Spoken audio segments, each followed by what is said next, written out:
Here we are on Facebook. Good. We're on live stream on Facebook and on Instagram. Holy smokes. We're somebody here, Michael. You'd swear we got this figured out. Hey, folks.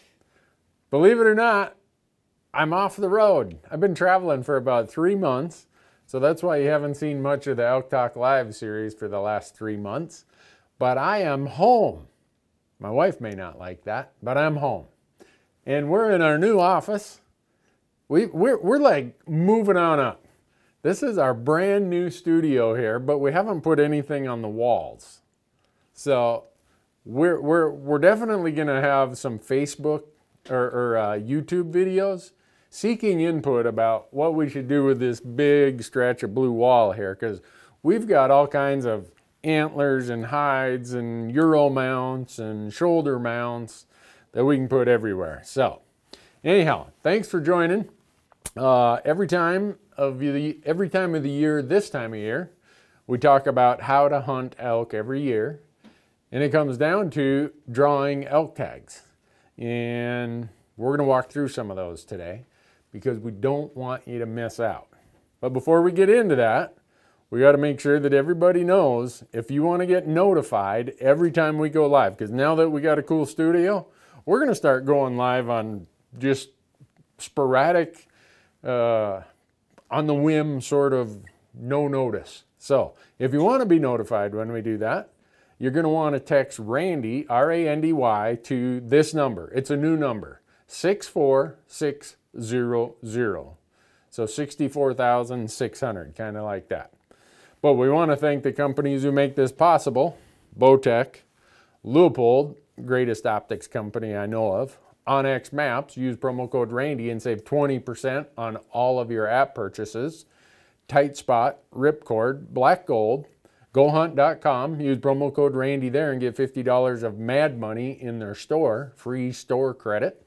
Rocky Mountain Hunting Calls, use promo code Randy there and get 15% off the latest and greatest hunting calls.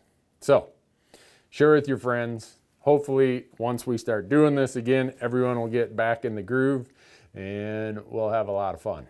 So, I wonder what we'll have for questions. Michael the Hammer Parente is over here. He is Mr. Lucky Duck, all right? Everybody in our office, the whole crew, we all apply for Wyoming elk tags. And none of us have very many points. Michael, would you have 1 point, Michael? Yep, 1 point. 1 point, and we decide, yeah, Michael, we're going to put you in for this random tag, really hard draw odds. Who pulls the one tag? Mr. Parente. Like 4%, I don't know, something draw odds. Oh well, good for you, Michael. Everyone's going to get to see Michael out chasing elk in Wyoming this fall. But one thing we want to make sure is that nobody misses deadlines. And tomorrow is the Utah deadline, March 7th. And then after that is followed by the Montana deadline, March 15th. Followed by that is the New Mexico deadline of March 20th. You see me looking at my computer screen right here because I'm logged into my GoHunt account, and it gives you all of these dates so you never miss them. And then it gives you all of the state regulations and strategy articles. So that's why I'm such a big fan of this. But today we want to talk about mostly Montana and New Mexico, because those are the two that you're probably going to have a chance to get in on. Utah, if your budget fits, go ahead and do it, but you better really get with the program because tomorrow's the last day to do it. Let's see. Tyler's asking Quentin, hey, Quentin, did we do Utah? I hope you did.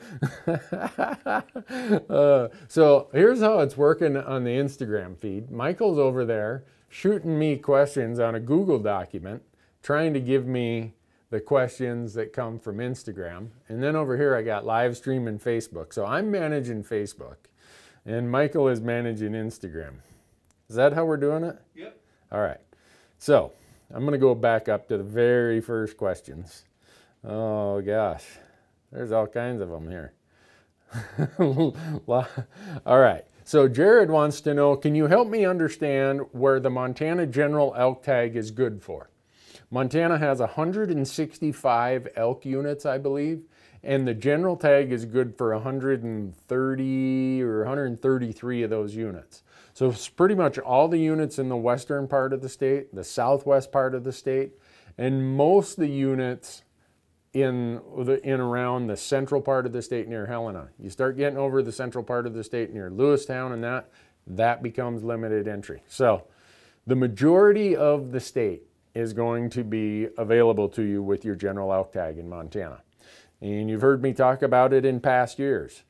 The reason that we're big fans of the Montana elk tag is biggest part of it is the long season lengths. You get 6 weeks of archery followed by 5 weeks of rifle. And our archery hunts are some of the best in the West. You'd be hard pressed to find a better general tag archery hunt than Montana because just the topography, right? In the high country is all public, low country is mostly private. In Montana, in the wintertime, you see those bulls, big ones, down in the valleys. Well, in archery season in September, they're up here in the high country, which is mostly public land. So that's why we're big fans. Well, a lot of reasons why we're big fans of the Montana archery season. So hopefully that answers the question, Jared. You can hunt a lot of places with that Montana general tag. Oh, I forgot how funny some of these questions can be. I'm not answering that one. Michael, don't send me any that are going to compromise my marriage. Hey, did you see if you listen to our podcast, it's called Hunt Talk Radio. You can get it on iTunes and on Stitcher. If you're a podcast junkie, you can get it on any of the podcast apps. We did a podcast about marriage advice. Me, Michael, Dan, and Bart May. And because it was my 30th wedding anniversary last month. So I want to make it to my 31st. I'm not answering that question. Let's see. Someone asked, Randy, lots of snow in southwest Colorado this year. After so many years of drought, what impact will such water have in a year on antler growth? Talk to most people, they'll say that a really good moisture year in the more arid states, Colorado, New Mexico, Arizona, Nevada, Utah, that it can add up to 10%. So I suspect you're probably going to have a really good antler growth there, as long as all that snow doesn't really take them down and out to a really low level as far as their body health because of their struggle to get food. So there's a little bit of trade-off there. Someone says, can I use promo code Randy to save 10% on my Montana elk tag? Neil says, thanks for talking with us at the Reno Wild Sheep Show. Hey, Neil, I was glad to do it. Thanks for following along. That's part of why I'm gone so much this time of year. I was at trade shows, doing appearances, doing speaking engagements, all those kind of things. So get to meet a lot of really cool people, get to visit with them. A lot of people ask, when is Elk Talk Live coming back? So let's see. Well, the Arizona draw results are not out, but if you drew, your credit card got hit. Michael, you didn't get hit. Marcus didn't get hit. I didn't get hit. Matthew didn't get hit. Man, we were unlucky in Arizona. We had a heck of a strategy too. We were ready for Arizona. We picked units that were the easiest to draw for the points that we had. I thought, man, this is it. We're going to do it. But evidently not, because my credit card didn't get hit. Let's see. Alan asks, it's been a cold winter in the deep snow in Montana. How do you think the animals are faring? I think the deer and antelope are going to take a serious beating again. Last year, there was a band in Montana that went kind of, I'd say, from up by Choteau and Great Falls all the way through central Montana down to southeast Montana and up to northeast Montana. They had a brutal winter last year. This year, down in the southwest and the western and northwest part of the state, we're getting hammered. They always have a hard winter in eastern Montana, but I don't know how it's going to, the elk usually fare a lot better. They're going to come out of this winter needing a lot of replenishment. Because when you think about it, a deer, an elk, an antelope, they're pretty much on a downhill slide towards starvation come about November. The quality of the food is really marginal. They maybe can keep an even keel in November and part of December, but when they get to January, February, and then March, they're starving. It's a matter of, are they going to starve to death before winter leaves? That's really what it comes down to, because they are not going to be able to take in enough nutrition to keep them on a level plane. They're losing weight, they're losing muscle, all of this bad weather. I mean, in Montana, it was, what was Monday or Tuesday morning was March 5th. It was 21 below zero. And the day before that, it was 30 below zero. That's really tough on these critters. So I think it's going to be a tough year, but the elk usually they'll make it through a little better than the deer will. All right. So Drake says he drew an Arizona bull tag. Cool. Huh. Hey, Randy Tucker from Williams, Arizona. Randy, you guys need to get your Dairy Queen to stay open in the winter, man. You got a Dairy Queen right next to Safeway where my good friend Julie Pritchard works. And I stopped there in hunting season and your Dairy Queen's closed. I'm almost going to boycott Williams. But you have the Pinecone Cafe. That makes up for it. If you go to Williams, Arizona, I think it's the Pinecone is what it's called. Best mom and pop small restaurant I know of in the Rockies. Let's see. Okay, Chad says, in New Mexico, my second and third choice have the same draw odds. How do I decide which to do first? Whichever has less tags? That's how I do it. Because if you think about New Mexico has no point system. That's one of the beauties of New Mexico. You got to buy a $65, what is now a non-refundable license. Used to be refundable, so if you didn't draw, you could check the box and say, hey, give me my money back. But New Mexico looks at your first choice, your second choice, and your third choice before it goes on to the next person. So I always put something really hard as my first choice, something kind of medium as my second choice, and something a lot easier as my third choice. Now, if your second and third choices have the same draw odds, you would put the one with the fewer tags probably up here if you think it's slightly better hunt, or because it has fewer tags, it's going to be just a better quality experience, because there's less likelihood that a hunt, or there's more likelihood that will get filled first. And then if you didn't draw it, you could drop down and hopefully your third choice would be open. So I do exactly what you're talking about there, Chad. I do it exactly that way. So Montana is not as simple as New Mexico.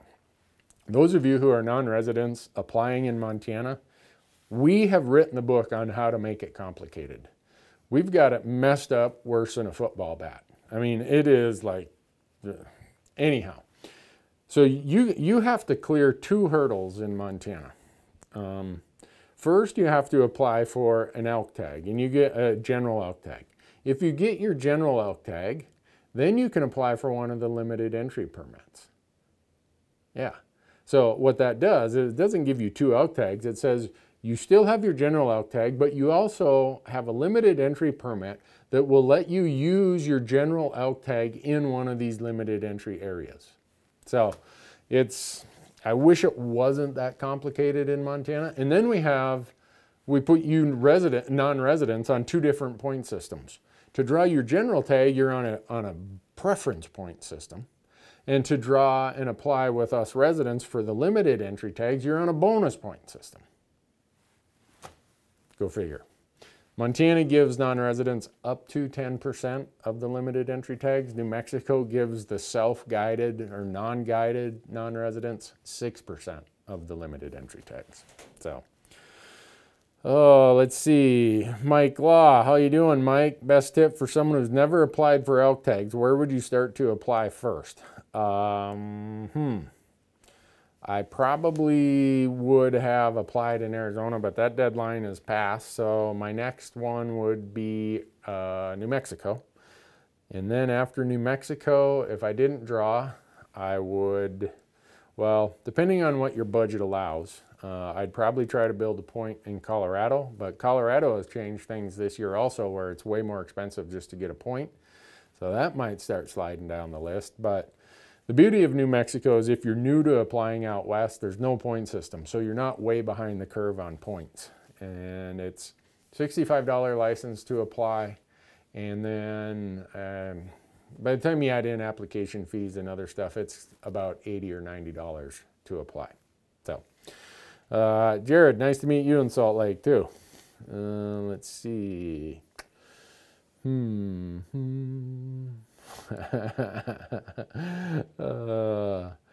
Let's see.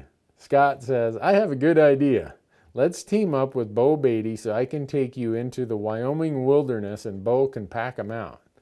Well, the good part is Michael's tag isn't in the wilderness area, so he doesn't need a resident guide. And what Scott's referring to there is non-residents in Wyoming, if you want to hunt a designated wilderness area, not wild country, but the 1964 Wilderness Act identified certain parts of the national forest as being wilderness area. If you want to hunt in there, you either need a guide or you need a Wyoming resident to act as your guide. So Scott was offering to Michael that he'd serve as that guide. So Dave wants to know when part 2 of the marriage advice podcast is coming out with the wives giving the advice. Yeah, we're doing the next one. It's going to be what the wives think is good advice. So I'm trying to put that schedule together, Dave. I've got the people lined up. I think we're going to record it next Friday, maybe, sometime next week, and we'll see how that goes. Oh, someone wants to know, what is my favorite species to hunt? Whatever I have a tag for. When am I going to pull the trigger on hunting coastal Roosevelt elk? I'm working on it. Trust me. It's not going to be this year because, unfortunately, I've already got a booked September.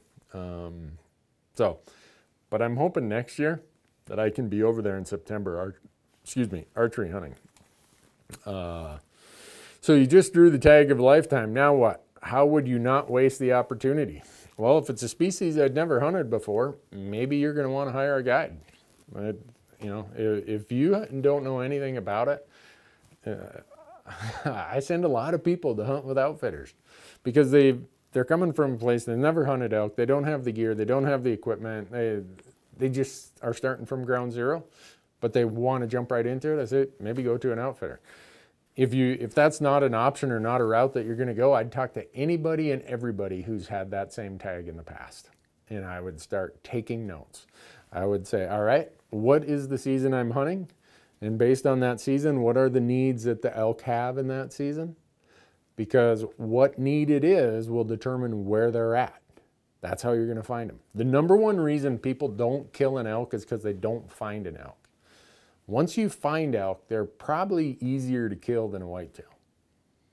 The hard part is they live in these huge, vast landscapes that are so large and there's so much escapement, people are like, where do I even start? Where do I find one of these things? So finding them is the hard part. Hunting the late November archery hunt in Arizona, any advice on tactics besides sitting water? Yeah. I would go to every canyon I can find because they're going to be in post-rut mode, late season mode probably. They're going to be in bachelor groups. They're going to be in these what we call sanctuary areas, and they're just going to be making a living in a very small area. So if you can get on a knob or look down in a canyon and you see them bed, you'll be able to spot and stalk them. I know people who do it. I've seen it where I could have spot and stalked them in those late seasons. So that's what I'd do other than sit in water. Because if you think about it, sit in water is a roll of the dice in November in Arizona, because if you're up on the Mogollon Rim, it could snow. So they don't have to come in water now. And you've built a whole plan on water. What if it rains? Same thing. So I would have some other way to do some spot and stalk stuff. Randy, I saw that the general deer tags in Montana sold out in the draw last year. Did all the Montana elk tags sell in the draw also? Yes. For the last 2 years, they've all been selling out. So don't count on the fact that you'll get one as a leftover. Montana has a rule where if you return your tag before August 1st, you get 80% of your money back. If you return it after August 1st, you get 50% of your money back. So August 1st, a bunch of tags usually are in, and then usually about a week later, Montana puts those returned or alternate, whatever you want to call it, return tags back in available for sale. I think they're first come, first serve. So there is a chance you can get one there, but it's not like it was 5 years ago where you could get them as leftovers. Let's see. How many trips to pack out an elk if you're solo? For me, it's 4. I know guys who say, no, I do it in 2. I'm not that tough. And even at 4, it's 4 really, really tough trips. Let's see. For an archery hunt, would a better experience be the Montana General or Colorado over-the-counter? I would say Montana General. There's going to be fewer people. You're going to have probably a higher age class in the general units in Montana than you're going to have in the over-the-counter units in Colorado. But here you say, and this is good to be honest about this, is I wouldn't be that comfortable in a high-density grizzly area in Montana. There are areas in Montana that don't have grizzly bears. Here where I'm at in Bozeman, south of town, you're going to deal with grizzlies. North of town, probably not. So north of I-90 is not grizzly country as a general rule. South of I-90 is. There's still a lot of places to go north of I-90. Randy, if you buy the over-the-counter Colorado archery, is it only good for archery season or can it be used for an over-the-counter rifle tag? No. In Colorado, you got to pick your weapon. So whatever weapon you pick, that's what you're going hunting with.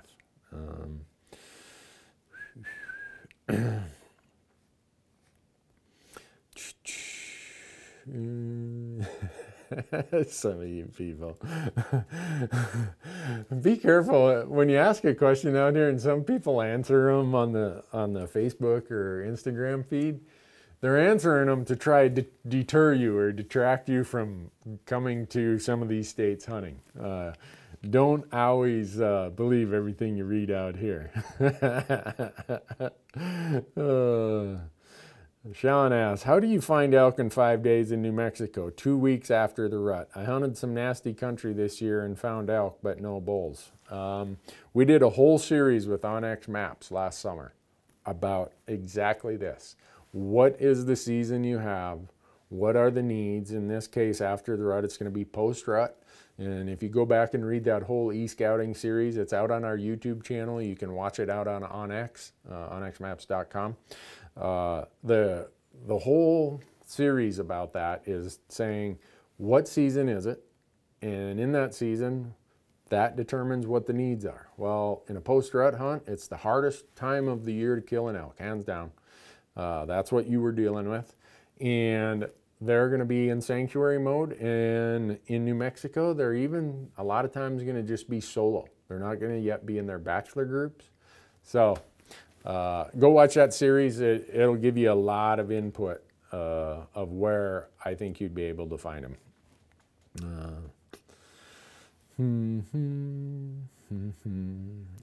Are you guys applying for Nevada tags on the 18th? By gosh, I apply in Nevada every year for everything they'll let me do.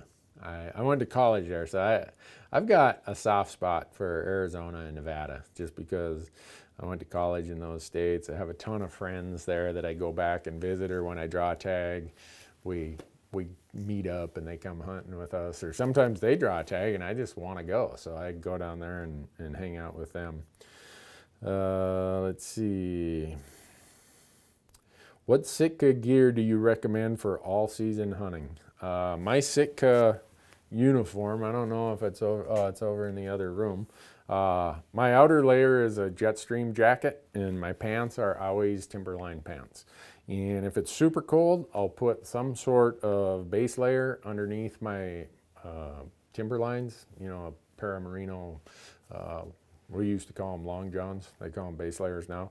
And then with my outer shell as my Jetstream jacket, then I will layer up underneath based on what I think the temperature is, what my activity level will be. But those two pieces are they're my uniform. I can use those starting about October 1st until all of October, November, December, January. It's my snow shoveling uniform. It's my ice fishing uniform. It's everything.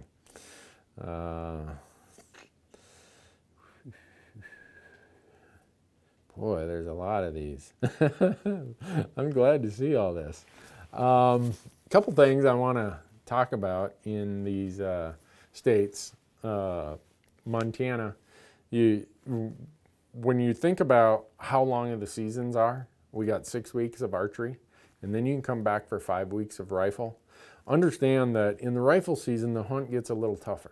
And the reason that is now the elk that were in the high country in September, hunting pressure and weather have moved them down lower. And like most of the Intermountain West, our valleys have a lot more private land than our high country.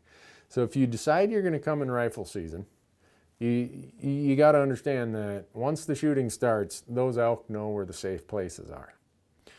The benefit of that is, of the late part of the rifle hunts that we have in Montana, is you could get some really good weather. And by good weather, I mean terrible, nasty snow and cold that will bring those bachelor groups of bulls that will hang up. Still, some of them will be really high.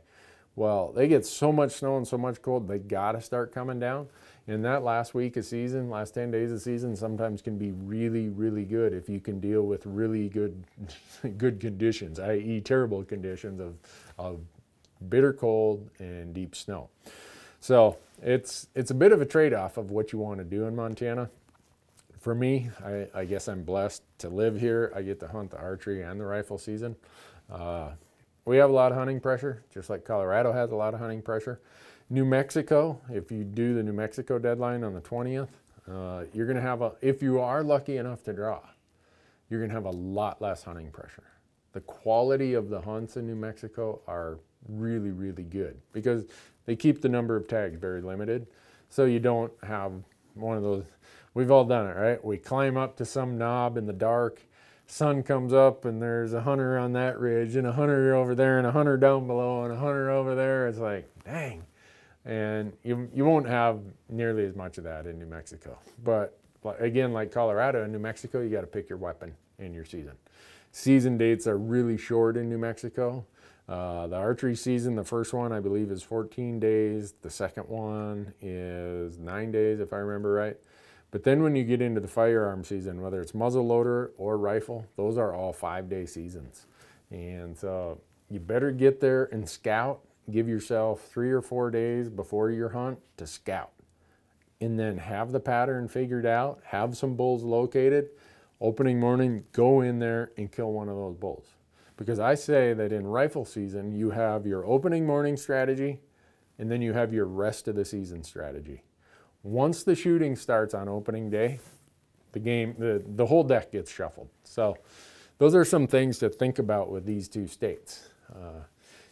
We all deal with limited time and limited financial budget, but I'd be applying for every state that you possibly can. Once we get through all of these states with all their drawing odds and all their drawing deadlines, we'll go through a whole list of states where you can also get over-the-counter, leftover, second chance type tags in case you don't draw on one of these limited entry hunts. But if you don't apply, you're not going to draw one of these limited entry hunts. Have you done or do you plan to do over-the-counter deer in Arizona? I don't know who asked that, but you must not be watching our YouTube and Amazon channels because we go there. This was our 3rd year in a row we've been down there. It's so much fun. Oh, gosh. Oh, this one is funny. Hey, Randy, I have a problem. My mom calls it the Newberg Addiction because I always run out of stuff to watch. Because I have seen every Amazon and YouTube episode. Any way you could help a guy out? Yeah, go to our Amazon channel. We just put up some new ones. I think they got up there a couple weeks ago.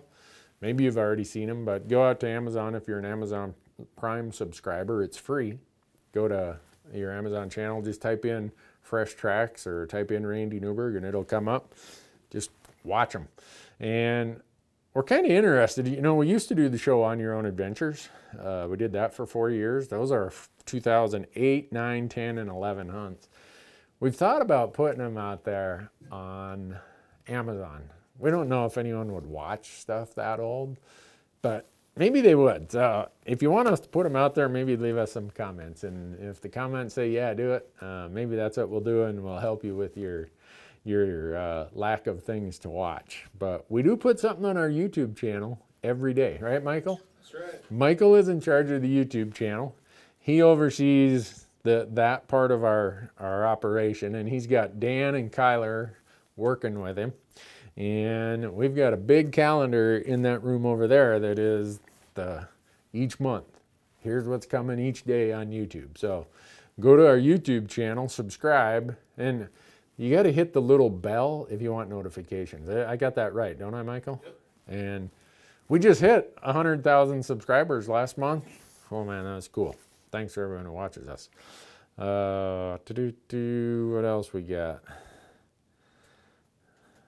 I can't read them good enough here. Yeah, put the old episodes on Amazon. Do it. Okay. Dave says, I like the ease of access through Amazon with my smart devices. No doubt. The Amazon viewing experience is way better than anything out there. You can watch it in complete high def. When I was on TV, the networks didn't even, in Montana and a lot of rural places, you can't get the networks on high def. You can on Amazon. No commercials, uninterrupted. And now the new stuff that we're putting out there from seasons 5 and 6, and Michael, we're working on 7, right? Is that the season we're working on right now? I think it's 7, yeah. Yeah. So seasons 5 and 6, some of those episodes out on Amazon are 40, 45 minutes long. So none of this 22 minutes with a bunch of commercial breaks. You get your money's worth out there now. All right. Craig asks, Randy, this is a bit off topic, but can you talk a bit on your approach to hunting the leeward side of a slope? How do you approach the leeward side? From the leeward side or from the opposite side with the scent blowing toward them? I wish I had a diagram here. Here, I'm going to make a diagram, right? This is the slope, and let's say the wind is coming. Can they see that, Michael? Yeah. All right. This is the slope, right? This is the ridge line. The wind's coming this way. If the wind is coming this way, if you've ever seen what happens is it comes like this and it curls. They have a name for it. I can never remember the name of it. It starts with a B. But the wind comes up and it doesn't just glide like that. It comes like this, and then part of it comes back that way. So you get this spot where even if you're walking this ridge line over here, they're going to smell you over here because of how that swirls. I usually approach it if I can, and obviously this is very geometric here. I try to come in from either a perpendicular wind or obviously face into the wind. Trying to come in, hunting these lee slopes, like if this is the lee side here without the wind hitting it, I try to get over here and glass because they are going to want to bed. They usually bed in the upper third from the top down. That top third is where they usually bed. And if I get over here, I can usually glass that, and then I can make some sort of contour using the contour to make some sort of stock. And I try to at least parallel it. If there's some ridges that kind of jut out here, I can get close enough to get a decent shot. That's what I do. But yeah, hunting in the mountains, we did a video about thermals. I think we're going to do a bunch more videos about winds and thermals because it's what screws me up most when I'm elk hunting. Just about all the time, if I mess something up, it's going to be because of the wind. I misplayed the wind, or I thought the wind was really not going that direction, and it was. So yeah, elk hunting, play the wind. Really play the wind. Jeremy asks, have I ever hunted in Ely, Nevada? Yep, in 2005 I drew an elk tag, shot it just south of Ely. What's it called? Dutch John Mountain, I think is what it was. something Dutch and something John. It's been so long, 14 years ago, I keep forgetting. I've had deer tags there. 2016, we had mule deer tags there. I love that place. Really like it. So Eric asks, Randy, I know that you hunt whenever you can due to the schedule, but your thoughts on the full moon and elk movement and thinking about September. I think if you have a full moon, you're going to have more elk movement at night and less movement during the day as a general rule. But I don't think that that means the elk just completely quit. I think what often happens is you get a full moon in combination with really bright, sunny, beautiful, warm, or hot days. And if it's super hot, they're just not going to do anything during the day. They're just going to bed down all day. So it seems people will say, oh, the rut's shut down. No, if you think about, they have a gestation period of a certain period of time, certain length. They have to get those calves on the ground sometime in late May to the first part of June. So in order to do that, that pulse of calves have to hit the ground. And the reason that is that is one of the mechanisms to reduce predation, because predators can only eat so many calves in a narrow window of time. If you flatten out that calving period, and you got calves dropping from early May to the end of June, predators can eat a lot more of them because of the period of time. So one of their evolved mechanisms is a big spike, a big pulse of when the calves drop. Well, since they all have the same gestation period, you come back, and the photo period, which drives most of the rut activity, is how long the daylight is. That's happening at that same kind of peak period in September. Whether it's a full moon, whether it's a new moon, whether it's hot, whether it's cold, whatever, they can't just say, well, you know, I'm not in the mood, I think I'll wait a couple weeks. No, it's just happening when we're not hunting. So there's going to be more movement at night on a hot day with a full moon. It just is. We got stuck in that last year down in New Mexico, and it's just frustrating, but nothing you can do about it. It is what it is. So just go hunt, have fun, give it your best effort, and try what you can. And you never know, it might work out. Let's see.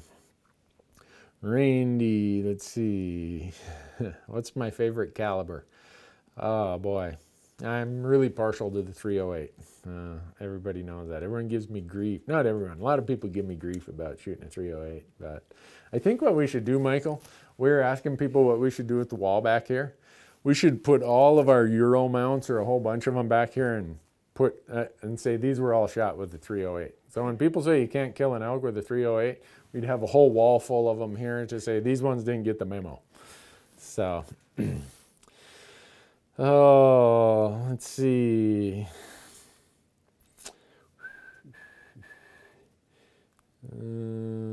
Someone's asking what packs I use. I use Mystery Ranch packs. My go-to pack is my Metcalf. For my longer trips, I will use the Beartooth, the new Beartooth 80 that came out. Really, really good pack. Isaac asks, what is the hunting like around Missoula, Montana? Because it looks kind of brushy on the north slopes. Yeah. Yeah. I don't hunt over by Missoula. And for a couple of reasons. One, the elk densities are lower there. Two, it's tough country to hunt in. That country, anything north of Missoula, west of Missoula, into northern Idaho, the Panhandle Idaho, central Idaho, that is tough, tough country to hunt in. It's steep, it's thick, it's nasty. You can't glass anything. I can think of, uh-oh, it says we're interrupted, Michael. What happened? What do we got here? We're down? No. No? It's a warning, though. What's the warning telling us? Where are we at? You're good. Okay, it says we shall resume. Okay. False. Oh, it says the video has ended. What happened?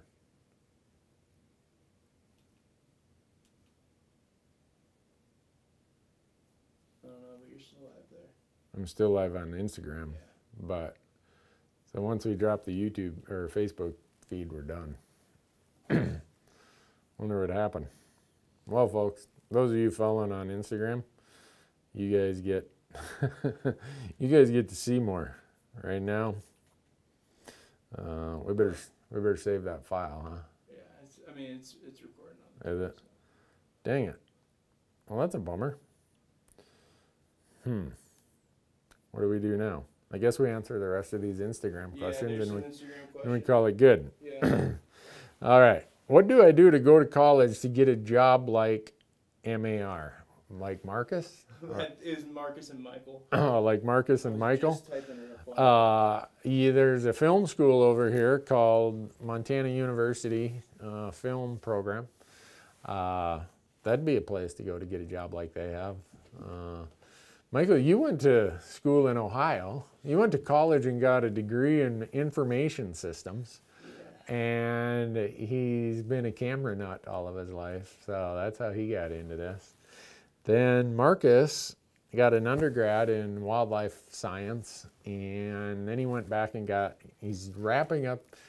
So Marcus has been done with his master's program, I think, for 2 years. And he just has to complete his thesis. If he doesn't get that done by May, I think he's fired. Should we fire him, Michael? He needs to get it done. He's got to get it done. He finds a million excuses. Well, we could go ice fishing today. No, you got a thesis to do, Marcus. No, let's go ice fishing. Marcus, what are you doing there? Well, I was going to blah, blah, blah. So that's how you'd get the job they have. Does Idaho require a guide for wilderness areas like Montana and Wyoming? Let me restate that question. Idaho does not require a guide for wilderness areas like Wyoming, and Montana does not require a guide for wilderness areas like Wyoming. Wyoming is the only state that has that guide rule. So someone has asked, what's my opinion on the new rules in Colorado? I'm not sure what new rules they're thinking about. What is my favorite Leupold product and my favorite Sitka product? Boy, these are hard questions because there's so many possibilities to answer them with. Favorite Leupold product? Probably my CDS rifle scopes. But they just came out with some new binos, some new spotting scopes that I got to use last year. Yeah, they're really sweet also. Dang. That's a hard question. My favorite Sitka product?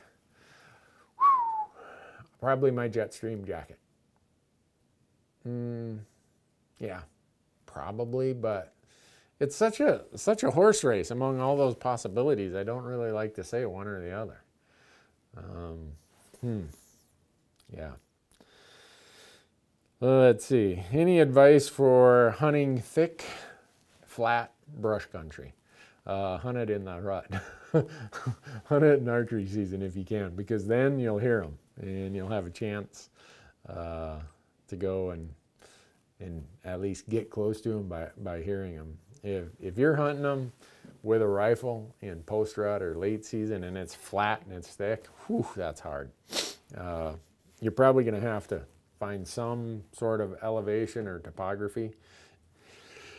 Excuse me.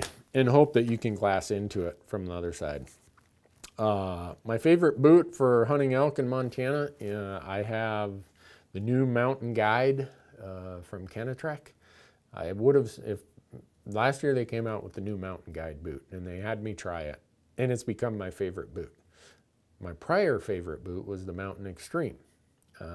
They're both fantastic boots. It's just what kind of fit and feel you like. I use the non-insulated version. I can use a non-insulated boot down to 0 degrees just because I know how to take care of my feet. I know what causes cold feet, what prevents cold feet. So I can get by with a non-insulated boot from Kenetrek for a long period of time. Or when I say a long period, I mean for a period of time temperature-wise. So, Randy, besides being a CPA like you are, what is a good job for hunting a lot? I don't know. I would tell people go and get a job where you can make a really good living and make it be a job where you get as much time off as you possibly can. It's hard to get both. Find what mix works for you. For me, the CPA world worked great. My wife often says, you wouldn't have become a CPA if tax season was in the fall. Well, no, I wouldn't have. Why would anyone who likes to hunt as much as I do get in a profession where most of your work has to be done in the fall? And I'm not doing that. So that's why part of why I became a CPA. Other professions, I don't really know any. I don't know any other profession where you get 75% of your work done by April 15th. And then you fish and you hunt. I mean, my wife says at our house it was always tax season, fishing season, hunting season. So, do I use a spotter or 15 power binos for mule deer? I use an 8 or 10 power bino, and I do carry a spotting scope when I'm hunting mule deer. Do I age my meat before processing? I used to, but part of what I do now, I'm on the road so much. If you're going to hang meat and let it age, you need to have that temperature monitored and controlled in a consistent, you can't just leave it to chance. So I'm gone so much I can't do that. So now I just take it to my friends out there at Yellowstone Meats here in Bozeman and have them process it. And you know, I miss the days of being able to hang it and age it for however long I want. This year, when Matthew, my son, came home over Christmas, we shot limits of mallards, and I'll hang those. I think I hung those for 6 or 7 days. I love it. Will I draw my Utah antelope hunt this year? Somebody knows that I'm one of the non-residents at the very top of the point pool. There's nobody in Utah who has more antelope bonus points than I do. Well, I'm going to have one more bonus point because my September already got occupied. Utah, if you're listening, move your antelope hunts to August. Don't have them in September. So I just bought a point for antelope this year. Next year, I'm going to be the last guy. I'm going to be the only guy with that number of points because the other 2 guys at my point level will both draw this year. And unless they buy points like I did. So I'm going antelope hunting in Utah next year. 2020, I'm going. And I know it's going to take away some of my elk hunting time, but I got to do it. Favorite hunting memory? Oh, boy. That's another hard one. I would bet it has to do with my son and I hunting.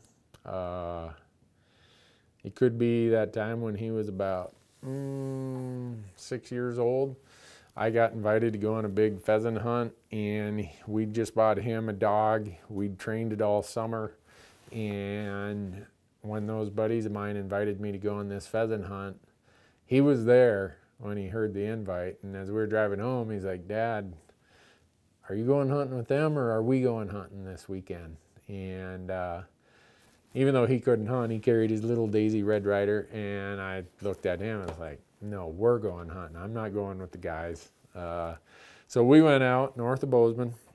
It was cold, miserable, raining. It was opening weekend of pheasant season. His new pup flushes a pheasant, fortunately. I shoot the only pheasant we flushed that day, and the dog goes and does a perfect retrieve. You'd swear that that dog had been doing it for 5 years instead of 6 months. And he was so happy and so proud and so thankful. And yeah, that was probably the best day I ever spent hunting. Either that or maybe when he shot his first deer or when he shot his first elk. I don't know. It'd be one of those memories, I'm sure. Do I believe the first week of September is one of the best times to call in the bigger bull elk? I do.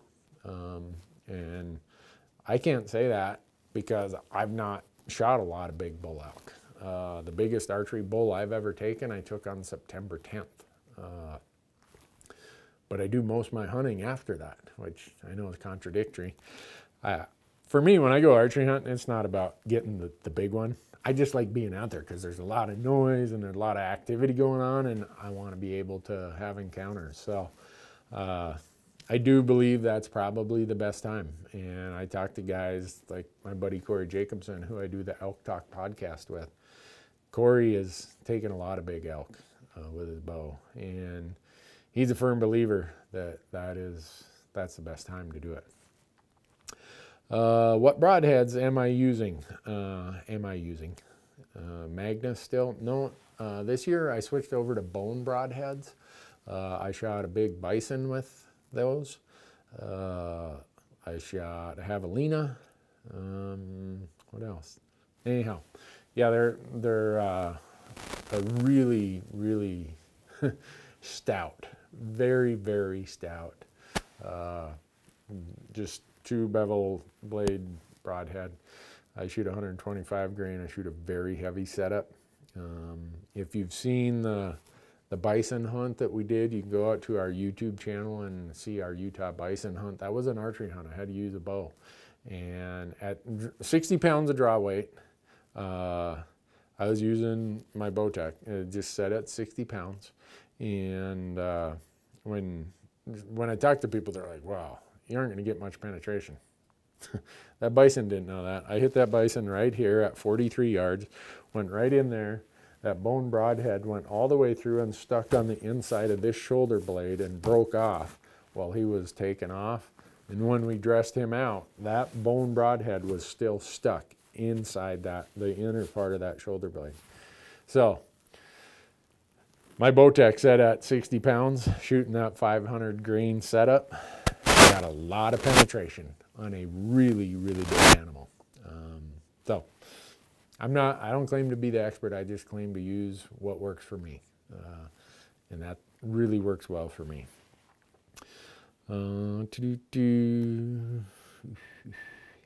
What is my opinion on tracking elk in crunchy snow? I passed on a few tracks this season because I thought it would be too loud to stalk them.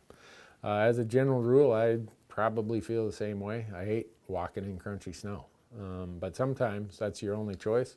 But a lot of times you can read what the elk are doing by their tracks. If they're just kind of lining out and going, you can make some noise because they're heading somewhere. There's a good chance you're not going to catch up to them.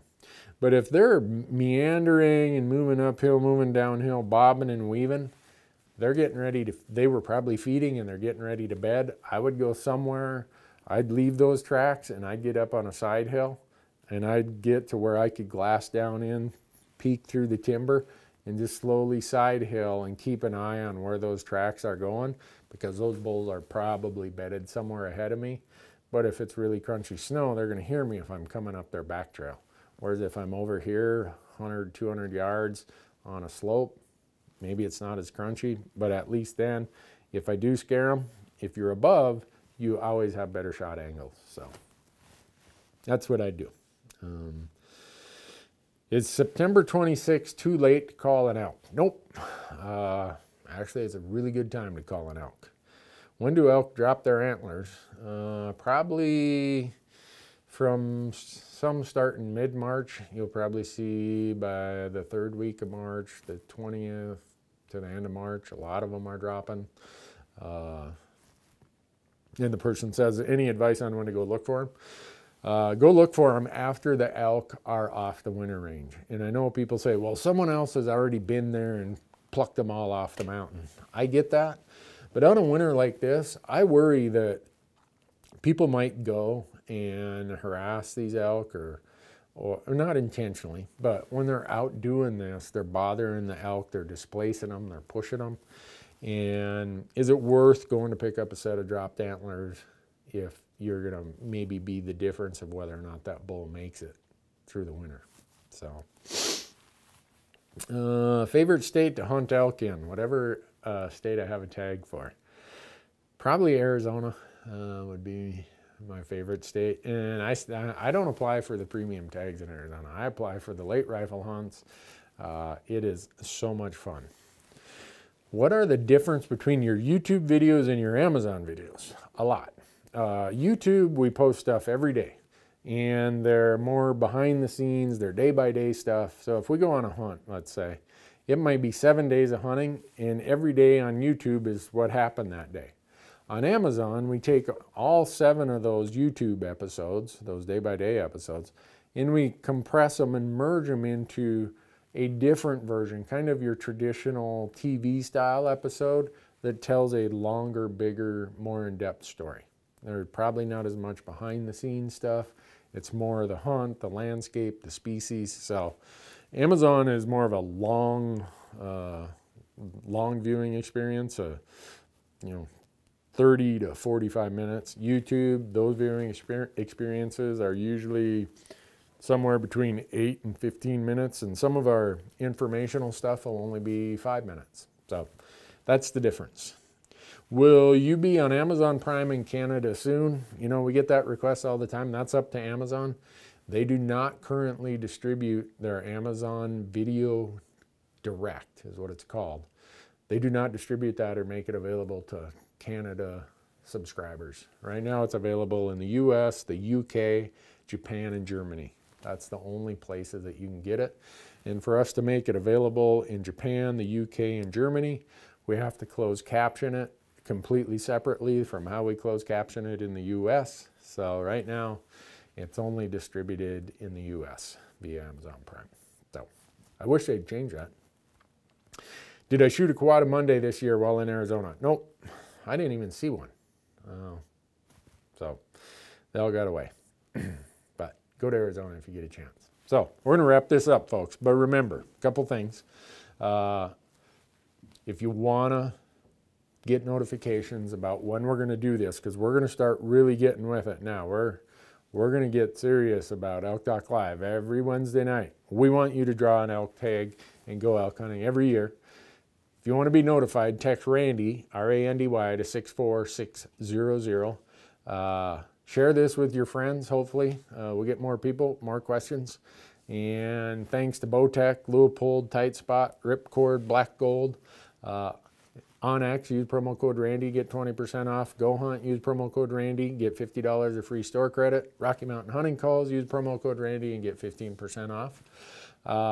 Don't forget the deadlines. Tomorrow is the Utah deadline, March 7th.